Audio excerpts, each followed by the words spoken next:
San Jose del Monte, mahal kong bayan. Ito ang San Jose del Monte, Bulacan.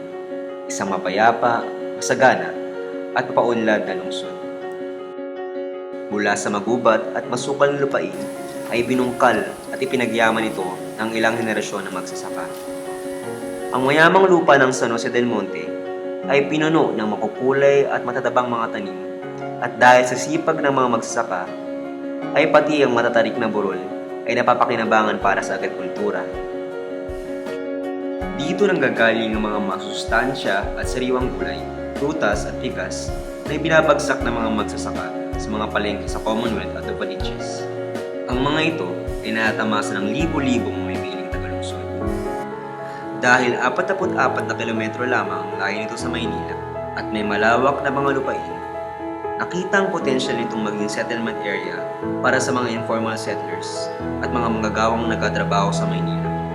Mula sa Presidential Decree 1472 ng dating Pangulong Marcos, itinalaga ang isang barangay ng San Jose del Monte upang maging resettlement area, at nagpatuloy na ang ganitong sistema hanggang sa Auckland Likas ng National Housing Authority sa ilalim ng Administrasyong Aquino. Sa katunayan, mayroong 4 na NHA projects at 150 pribadong subdibisyon sa lungsod. Dahil sa paglobo ng populasyon, ay lumakas na rin ang kalakalan dito. Nakapanghikayat na rin ito sa mga maliliit hanggang sa malalaking negosyante na magtayo ng mapagkakitaan.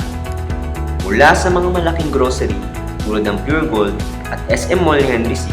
hanggang sa mga pribadong subdibisyon ng Villar at Ayala ay pinapatayo na rito.